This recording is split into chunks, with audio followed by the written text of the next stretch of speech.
Shalom, Bapak Ibu, saudara sekalian.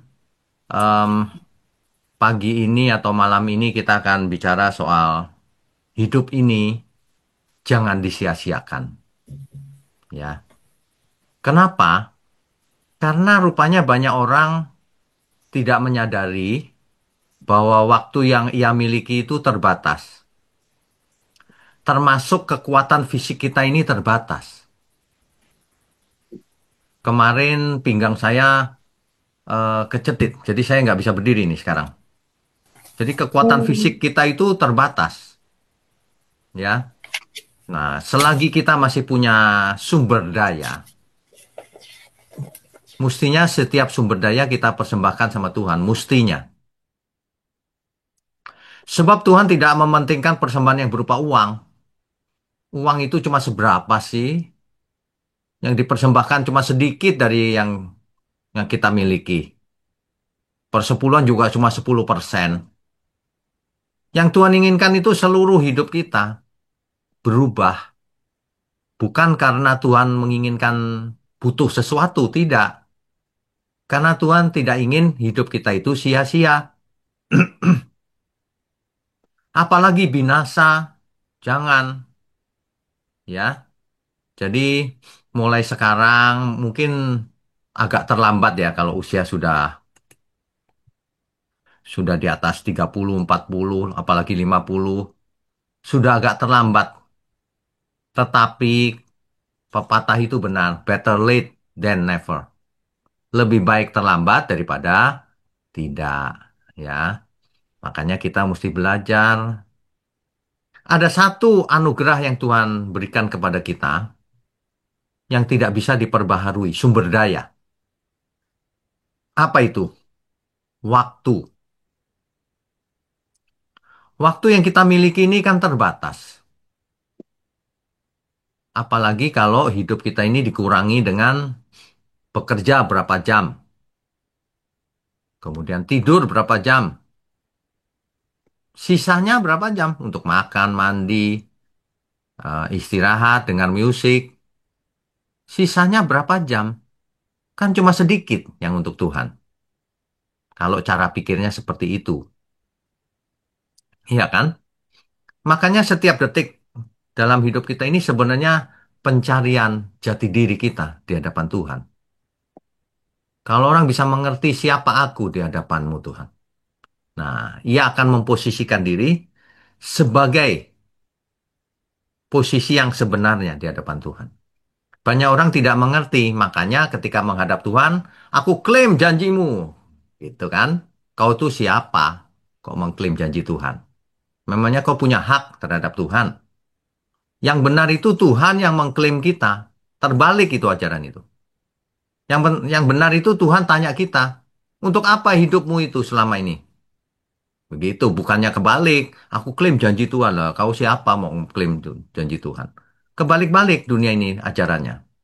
Ya, ada satu sumber daya yang kita miliki yang bakal habis dan tidak bisa diperbaharui lagi. Apa itu? Tentang waktu. Ya, waktu itu non-renewable resource. Sumber daya yang tidak bisa kita perbaharui. Kemarin tidak bisa diulang. 1 menit yang lalu bahkan tidak bisa diulang. Makanya jangan dibuang sia-sia waktu ini. Setiap detik harus kita pikirkan apa yang harus kulakukan Tuhan. Supaya hidupku ini tidak lewat begitu saja. Hari demi hari, minggu demi minggu, bulan demi bulan, dan tahun berganti tahun. Lalu kita menua, lalu mati. Tuhan punya rencana yang hebat sebenarnya di sisa umur hidup kita ini. Ya, ini yang harus kita perhatikan baik-baik. Saya sharingkan slide saja ya, biar lebih Bapak Ibu biar lebih mengerti maksudnya apa. Oke, sebentar saya share dulu. eh Tunggu ya.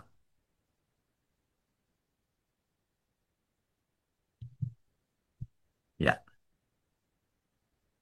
oke.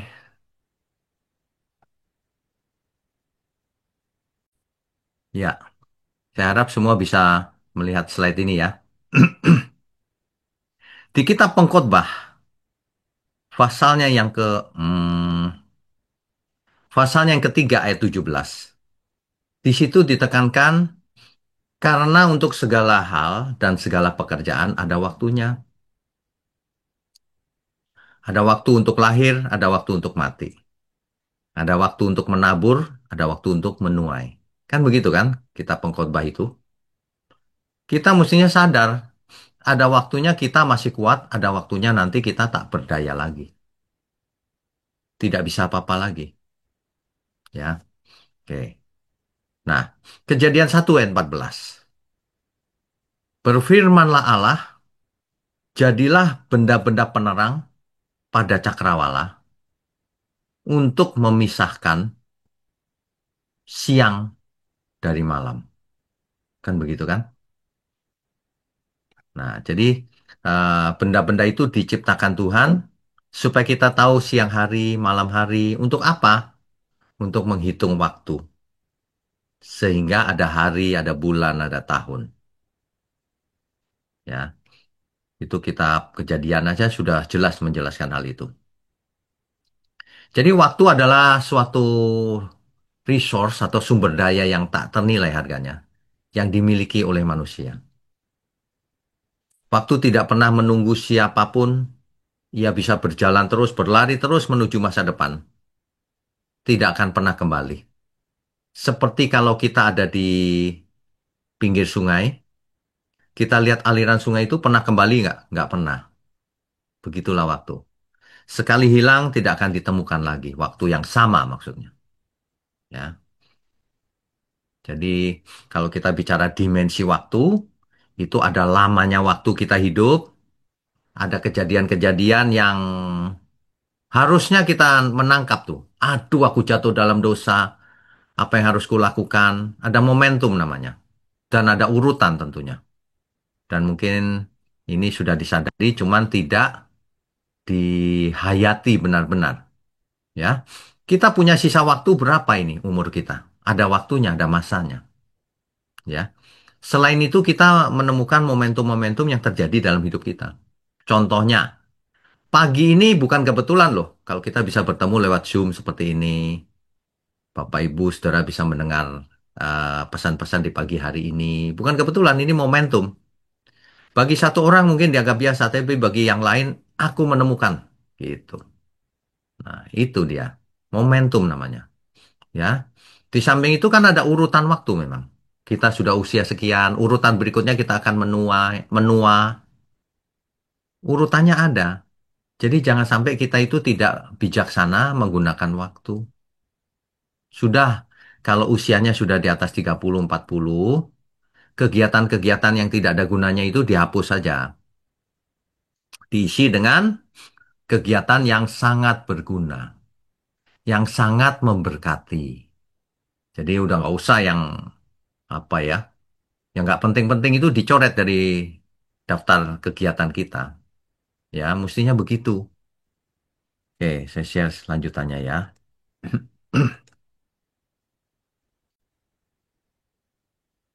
Ya, jadi kalau kita lihat umur manusia, itu kan, tunggu ya sebentar, saya buat warna. Ya, jadi yang pertama, manusia itu kan diciptakan dari tidak ada menjadi ada.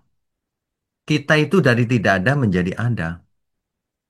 Jadi jangan sampai kita itu membuat apa ya namanya? Membuat semuanya itu tidak berguna.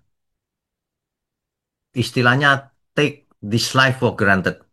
Jangan sampai take it for granted, ya. Kalau kita sadar, kita sebenarnya tidak ada loh, tapi dijadikan ada oleh Tuhan. Maka betapa beruntungnya kita.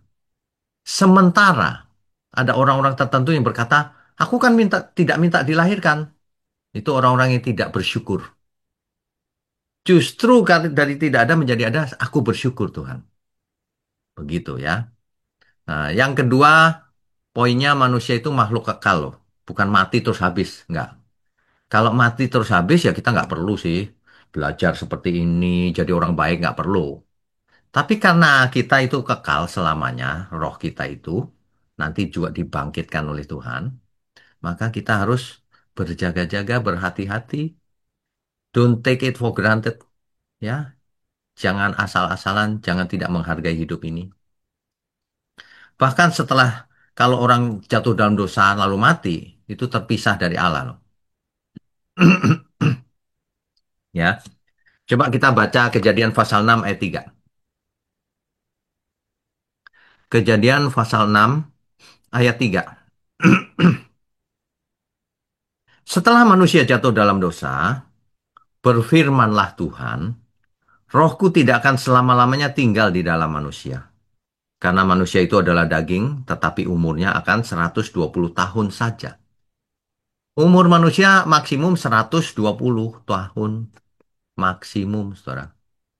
Padahal hari ini, separohnya saja belum tentu.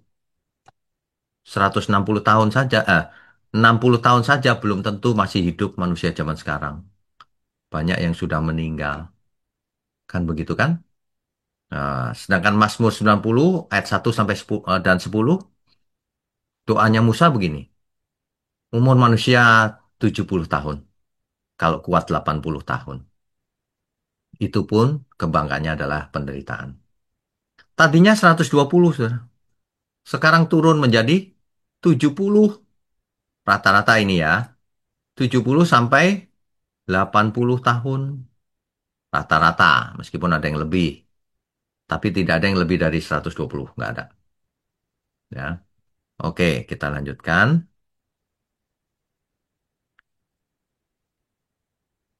Ya, pertanyaannya, untuk apa kita hidup? Untuk apa? Kebanyakan kan cari uang, ya, untuk mencari kepandaian, untuk apa ya? Untuk cari uang, untuk cari kepandaian sekolah, untuk kerja, untuk bisnis, untuk berumah tangga. Udah, itu aja. Untuk makan, minum, tidur. Kebanyakan cuma itu. Nah, jadi apa yang sebenarnya berarti dalam hidup kita kalau cuman itu? Kan harusnya lebih dari itu ya. Manusia seringkali hmm, terpengaruh oleh bagaimana lingkungannya hidup. Seperti anak belajarnya sama orang tuanya. Makanya turun-temurun seperti itu.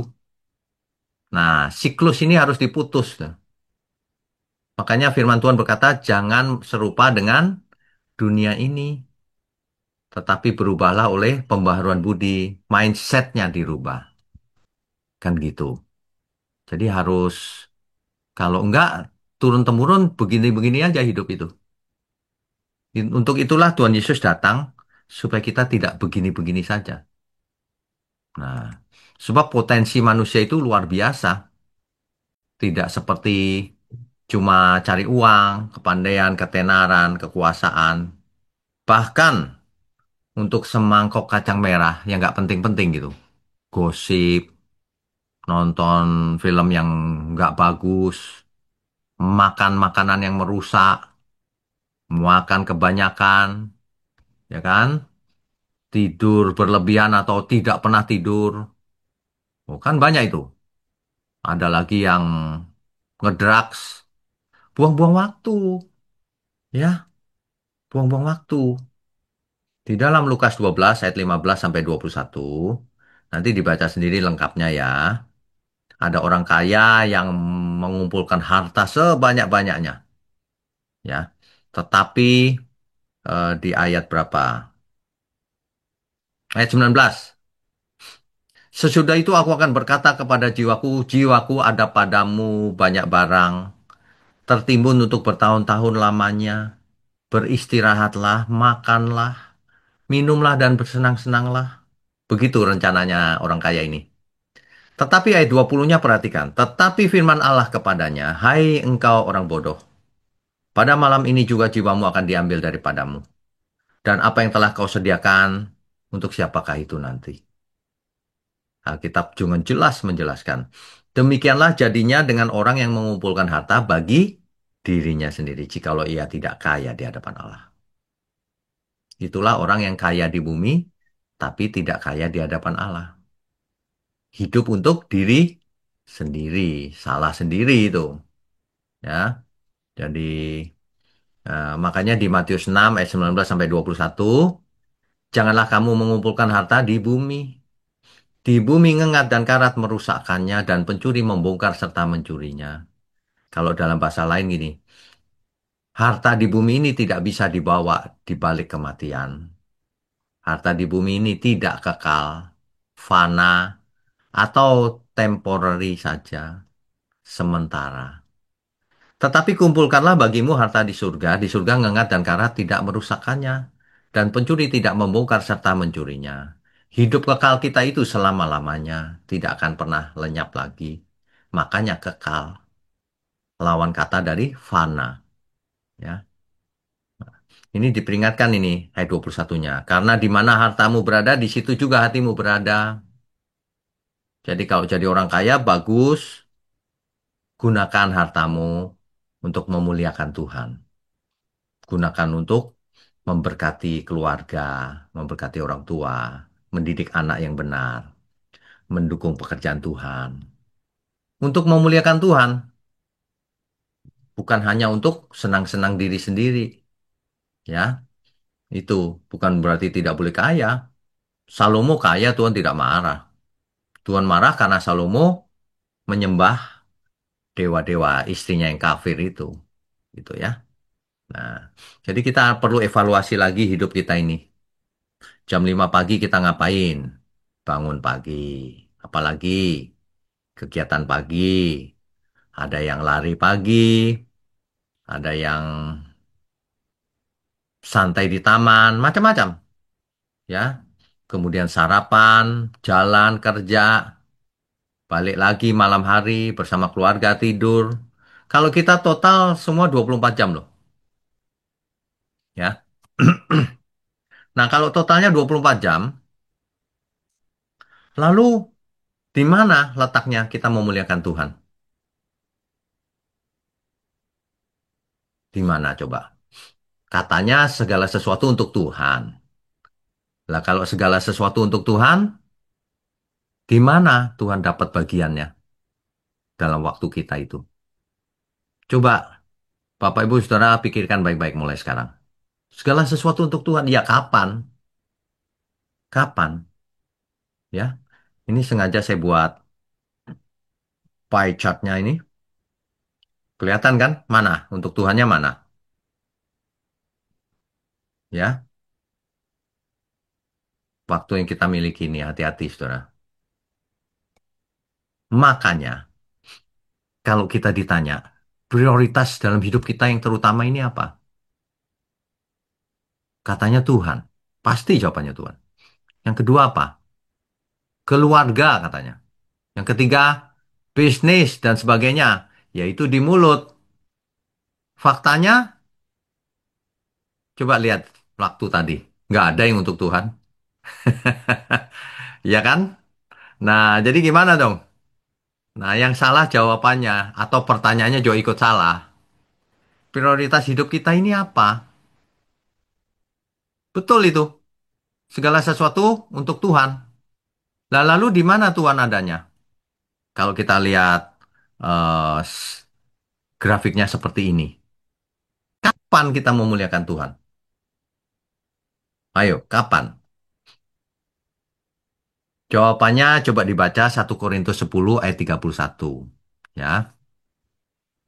Aku menjawab, jika engkau makan, atau jika engkau minum, atau jika engkau melakukan sesuatu yang lain, lakukanlah semuanya itu untuk kemuliaan Tuhan. Jadi kapan kita mempersembahkan, membuat persembahan untuk Tuhan atau seluruh hidup kita untuk Tuhan atau prioritasnya Tuhan? Jawabannya di setiap hidup kita ini. Ya, saya kasih apa ya warna ya. Oke. Jadi ketika kita melakukan kegiatan pagi, itu pun dengan motivasi untuk Tuhan, ya. Bekerja untuk Tuhan, Makanya bekerja yang benar, yang jujur, yang prestasinya tinggi, persembahkan untuk Tuhan itu kulakukan untuk Tuhan, bukan karena digaji besar. Ya, tidur pun untuk Tuhan. Orang yang nggak mau tidur, bukan karena nggak bisa tidur ya, tapi memang sukanya begadang, minum-minum, itu bukan untuk Tuhan artinya. Bersama keluarga pun itu untuk Tuhan. Mandi makan untuk Tuhan, makan yang benar, jangan makan sembarangan. Ya, nah itulah makanya semuanya ini seluruh hidup kita untuk Tuhan. Ya, makanya ajaran yang persembahan untuk Tuhan itu 10%. Ibadah itu cuma hari Sabat. Salah itu. Ibadah itu ada di setiap hidup kita. Kan setiap hari-harinya Tuhan. Memangnya hari Sabat saja harinya Tuhan. Dibuka mindsetnya, dirubah. Ketika kita ada di rumah itu ibadah bukan ibadah. Makanya bicara jangan sembarangan, ngajar anak yang benar. Bukan cuma di gereja ibadah. Kalau cuma di gereja berarti ibadahnya seminggu cuma 2 jam. Untuk Tuhannya cuma 2 jam berarti yang lain untuk diri sendiri. Nah, makanya dalam setiap aspek hidup kita ini, ayo kita yang benar. Apapun yang kita lakukan, Tuhan diperkenan. Itulah ibadah yang benar. Itulah ibadah yang sejati. Bukan cuma di gereja. Kan banyak orang mindsetnya melayani Tuhan itu di gereja, jadi usher, jadi singer, worship leader. Salah, melayani Tuhan itu seluruh hidup kita. Bapak Ibu sedang ikut Zoom ini melayani Tuhan, hatinya yang benar. Menyenangkan Tuhan maksudnya. Kalau Tuhan lihat, ya gitu, betul begitu. Nah, gitu. Di gereja tapi ngomongnya ngaco, khotbahnya ngawur-ngawur. Tuhan bilang, aku nggak kenal kamu. Itu bukan melayani Tuhan tuh, meskipun jadi pendeta. Pendeta khotbah ngaco. Rapture akan datang. Tanggal 7 Oktober, 8 Oktober, ternyata nggak datang Tuhan Yesus. Bohong. Itu nggak melayani Tuhan itu. Itu melayani dirinya sendiri atau melayani setan. Bohong dia di internet. Bohong di media sosial.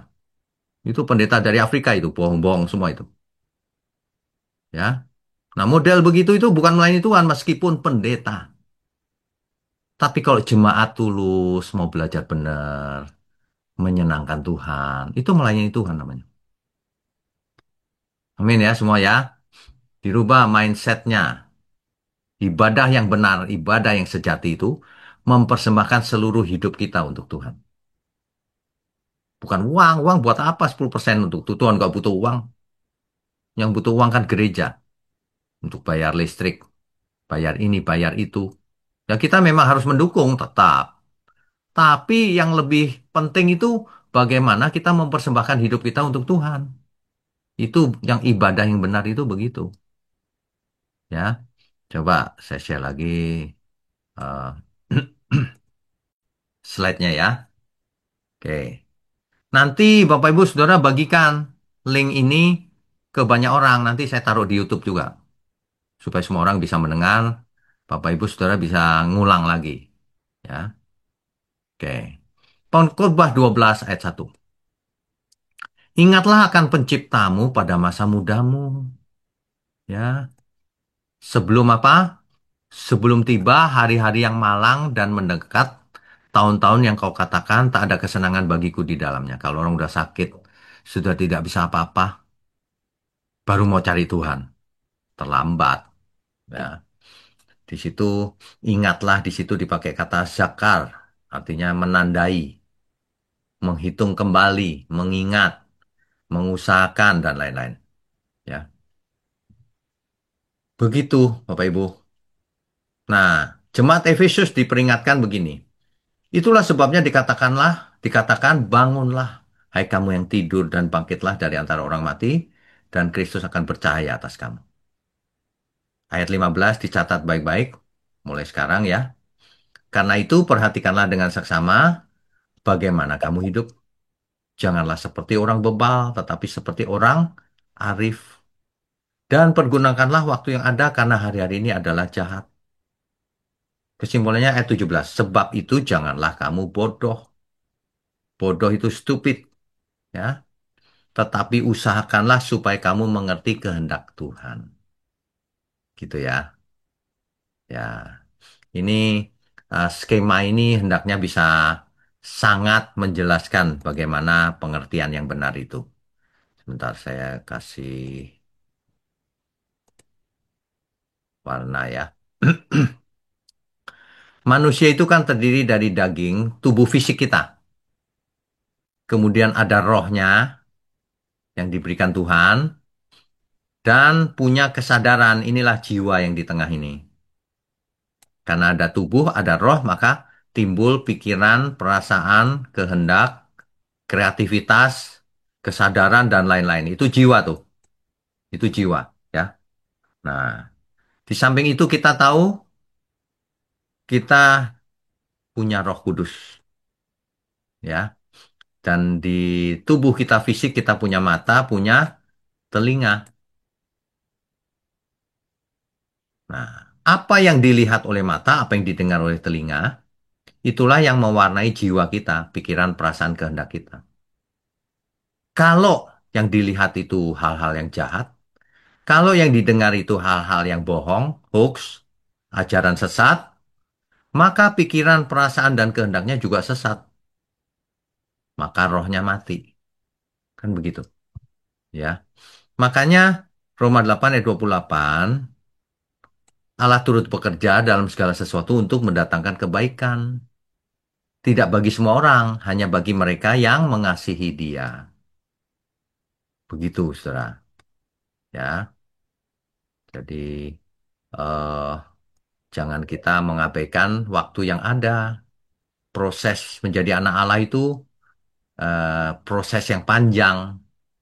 Makanya mulai sekarang perhatikan apa yang kita lihat. Jangan melihat hal-hal yang tidak pantas dilihat. Dengarlah hal-hal tentang kebenaran, firman kebenaran. Jangan mendengar khotbah-khotbah yang ngaco-ngaco. Jangan mendengar ajaran-ajaran yang salah. Nanti kau keracunan. Kenapa? Karena bisa merasuk ke dalam jiwa dan sebagainya. Kan begitu. Nih, warnanya saya ganti lagi ya sebentar. Warna apa ya? Oh, oke, warna ini deh. Jadi kalau yang masuk ini warnanya ungu begini, masuk lewat mata dan lewat telinga, maka jiwanya diwarnain. Jadi kalau yang masuk kebenaran, jiwanya penuh kebenaran. Yang masuk kepalsuan, jiwanya palsu. Yang masuk ajaran sesat, jiwanya jadi sesat. Gitu loh. Jadi ini nyambung masuk ke dalam jiwa ini. Melalui mata dan melalui telinga. Gitu, saudara. Ya, jadi oke kita lanjutkan. Makanya eh, Roma 12 dicatat. Roma 12 ayat 1 dan ayat 2. Itu intinya, saudara. Roma pasal 12 ayat 1 sampai 2. Ayat satunya ya. Karena itu, saudara-saudara, demi kemurahan Allah, aku menasihatkan kamu supaya kamu mempersembahkan tubuhmu sebagai persembahan yang hidup. Nah, itu tadi yang kita bahas tadi. Seluruh hidup kita, bukan cuma uang. Ya, yang kudus dan yang berkenan kepada Allah. Hidupnya itu yang kudus, yang menyenangkan Tuhan. Itu adalah ibadahmu yang sejati. Itulah ibadah yang logis. Kalau ibadah cuma ritual, itu nggak logis. Itu tidak diterima Tuhan. Ibadah yang diterima Tuhan itu ibadah yang mempersembahkan seluruh hidup kita. Hidup yang benar. Ayat 2-nya jelas, makanya janganlah kamu menjadi serupa dengan dunia ini. Jangan sama dengan orang-orang dunia ini. Tetapi berubahlah oleh pembaharuan budimu. Mindsetnya dirubah. Pikirannya dirubah, perasaannya dirubah, keinginan-keinginannya dirubah. Supaya apa? Sehingga kamu dapat membedakan manakah kehendak Allah. Sehingga kita bisa membedakan yang ini kehendak Allah, yang ini bukan. Apa itu? Apa yang baik, yang berkenan kepada Allah dan yang sempurna. Gitu ya. Jadi, oke, kita Lanjutkan. Iya. Jadi kalau ditanya berapa sisa umur kita, nah ini gambarnya. Kan begitu. Jangan sampai kita itu nggak hitung-hitungan gitu. Kalau kita hari ini 2025, ya, kan kita tahu di masa depan pasti kita rip nih, mati. Makanya pikirannya jangan pendek begini. Pikirannya yang panjang sampai kekekalan. Bersiap-siaplah, berjaga-jagalah. Waktunya jalan terus. Jangan malas, ya. Jangan malas. Suatu hari akan menyesal orang yang malas, buang-buang waktu. Kan begitu. Jadi meskipun Bapak Ibu Saudara ada jauh secara fisik dengan kita, tapi harus merasa dekat, ya. Nggak usah sungkan atau apa, merasa dekat. Ayo kita sama-sama belajar sama-sama yang benar hidupnya. Hidup cuma sekali yang smart, sehingga nggak perlu jatuh ke dalam dosa, nggak perlu jatuh ke dalam berbagai penipuan di dunia ini. Kan begitu. Nah, jadi jangan pakai waktu kita untuk hal-hal yang tidak ada hubungan dengan kekekalan. Ingat baik-baik itu. Gosip malah mencelakakan kita nanti. Merencanakan yang jahat terhadap seseorang, binasa kita malah.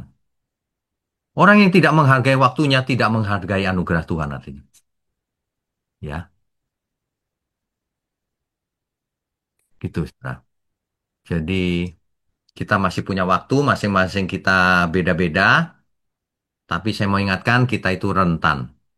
Jadi sewaktu kita masih ada kesempatan, yuk kita persembahkan seluruh sumber daya yang kita punya untuk Tuhan. Itulah ibadah yang benar. Amin ya semua ya. Oke, amin.